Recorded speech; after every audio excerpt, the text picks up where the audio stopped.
Happy Tuesday, everyone. Good morning. Hopefully your day going well so far. I'm First Alert Meteorologist Courteney Jacobazzi. We're going to talk about some changes on the way to the forecast today. We're also going to talk about your Halloween forecast, as I'm sure a lot of people watching that very, very closely.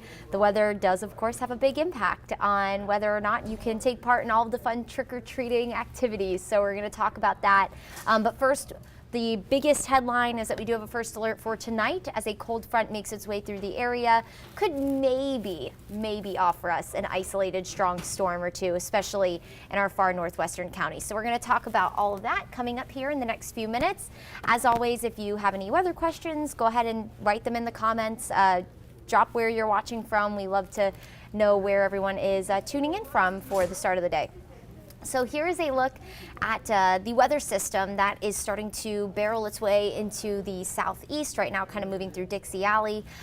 You see that kind of spin that it has over towards Memphis, over kind of Arkansas, the Arkansas area.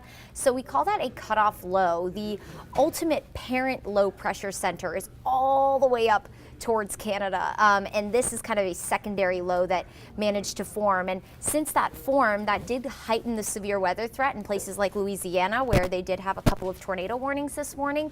And also, as that front that is now moving through Mississippi continues to push off to the east and we continue to heat up throughout the day, that also is going to help enhance the severe weather threat out to our west. For us, we do have a very small chance for severe weather, but it's really looking unimpressive.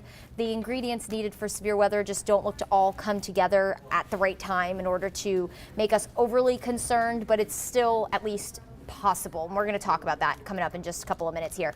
So out ahead of that front right now, we're getting all this warmer air, also some more moisture. You might notice outside that there's a few extra clouds around today. Also, the temperatures this morning were warmer, and ultimately this afternoon will be maybe about a degree or two warmer in some spots, but we're pulling in all that warm and moist air, and that helps fuel thunderstorms. So especially out to our west, where they are going to have that front move through during the heat of the day. You're going to have heat of the day, you're going to have the forcing mechanism that is that cold front to help lift everything. There's also some wind shear, that little rotation that I was talking about over Arkansas that you can see very clearly. That allows for some extra spin in the atmosphere. So ultimately, the closer you are to that spin, the more wind shear you're going to experience, and that also is going to aid in that more heightened severe weather threat. So they have all the ingredients. They have the wind shear, they have the lifting from the cold front, they also have the warm and moist air that is clearly going to be in place in the afternoon. So for us, it's a little bit of a different story. That little swirl, that low, we call it a cutoff low, that's going to continue to move northeast. So ultimately we'll be further away from that more conducive environment to have the wind shear. Not saying that we don't have none, but we're definitely not going to have as much as areas out to our west will throughout the day today, as that again moves farther away from us. The farther away from a low pressure center you are, just the lesser ingredients you have for severe weather. Not saying that it's out of the question, but again, lesser. We're not worried about tornadoes is really where that's going to come into play. Good morning. Good morning. Hello, Michael. Hello, Leanne, watching from Griffin. Good morning. So here's a look at our severe weather risk. Again, really, really low, level 1 of 5 on the scale. Ultimately, what does that mean when you're under a level 1 out of 5? That the threat is extremely isolated. So we're not overly concerned, but we still have that first alert. We haven't had a severe weather threat in a really long time. We haven't had rain in a really long time. And so while we never like to have to worry about any kind of severe weather in any way, shape, or form, we definitely could use the rain from this. And while that's not going to be overly impressive either, the rainfall totals, some is better than none at this point. If you were with us yesterday, you know that a lot of us are in a drought currently. So what we're going to be looking for, mainly the wind threat. So in any severe storms, you're talking 60-mile-per-hour winds, which could be damaging. And then in any stronger storms, you could talk 40 to 50-mile-per-hour winds. But that's going to be what we're really looking for, mainly, again, far north and west. I think what's that line, which I'm going to show you in just a second, once that cold front makes it into the metro, because of the timing, we're just not going to have the fuel from the heat of the day. So it's ultimately going to break apart as it moves through the metro. I think we're really going to be focused in far west Georgia for any kind of severe storm. Lightning threat is very low. You need instability for lightning. You need that fuel for lightning. I just don't think we're really going to see that. Doesn't mean we can't have a stray rumble of thunder, but I think that lightning threat is low solely because of the timing of this front. Good morning. Alrighty, so right now, 69 degrees. You might be saying, huh, there's a cold front on the way, there's storms on the way, it's beautiful outside. Yeah, of course, it's going to be on the way later, which also will be great news for any of you maybe traveling today, or anyone headed home from work later this afternoon, running errands today, picking up the kids from school. That timing will work out in your favor of this whole system. So here's a look at it as we go through the afternoon. Notice 1, 2 o'clock. Look at it just blowing up that line in places like Birmingham. And see those little pink colors there? Those little tiny cells. It's the tiny but mighty ones sometimes that could take advantage of the wind shear in the atmosphere that will be present. So out in places like Alabama, if you have any friends and family out there, be sure that they're paying close attention to their forecast, as there is that potential for maybe a tornado or two over in Alabama this afternoon, as again, heat of the day. So that's just prime time for storms to really light up and become strong as, again, this front moves through parts of the southeast. And then as we head into 8, 9 o'clock, that's when that front starts to move into our area. So it'll start in our far northwestern counties and then move off to the southeast, ultimately weakening as it does so. As the sun sets, which of course the sun is setting very early now, we'll start to cool down and we'll just lose that fuel for these storms to take advantage of and ultimately bring us any kind of widespread severe weather threat.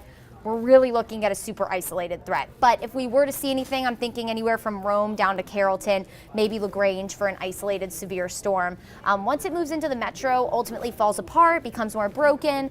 And then as we head into the overnight hours, we'll look more towards Jasper and Putnam County, Athens, Clarke County for all of the rain. And then by the time most of us wake up tomorrow morning, skies are going to be clearing. It is still going to be breezy, and you will notice as the front pushes through, severe or not, the wind is going to pick up. So along that front, it's still going to be windy. You'll notice that.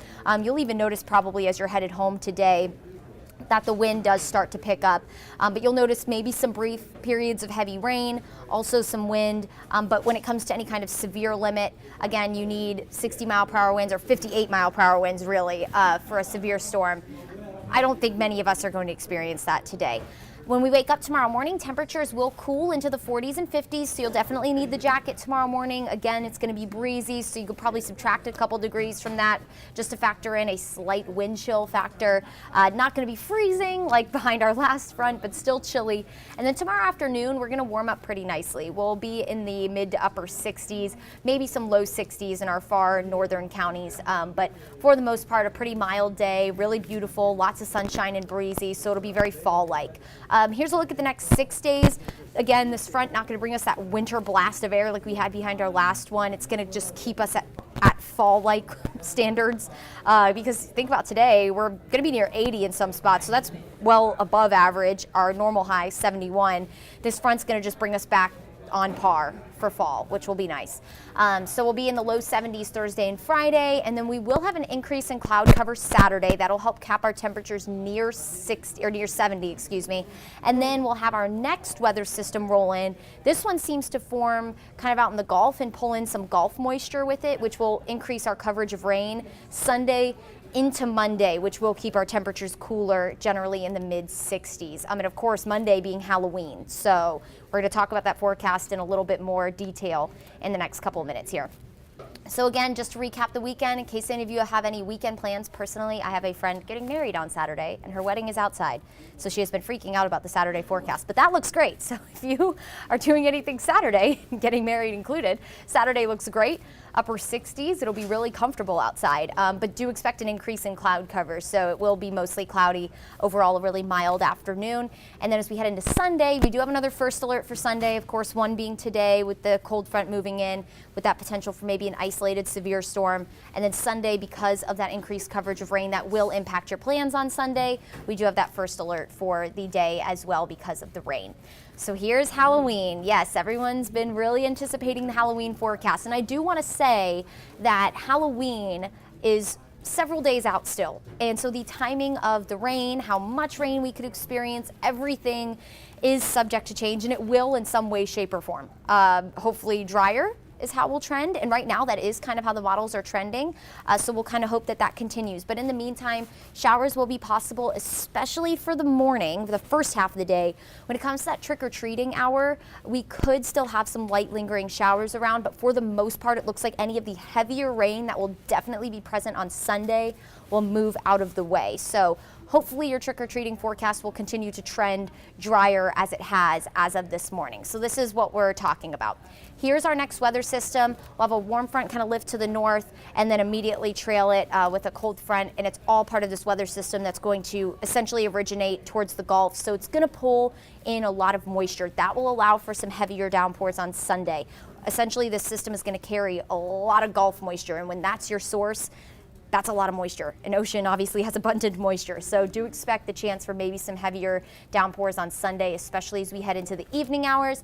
And then this is the European model. This thinks that the heaviest rain pushes out of the area by the morning, and then we clear by the evening. So that would be great if this plays out. Now, the GFS is a little different. It thinks the rain moves in a little later, so more Sunday night rather than early Sunday, and then continues to push out as we head into, I did not mean for that to move as far north as it did.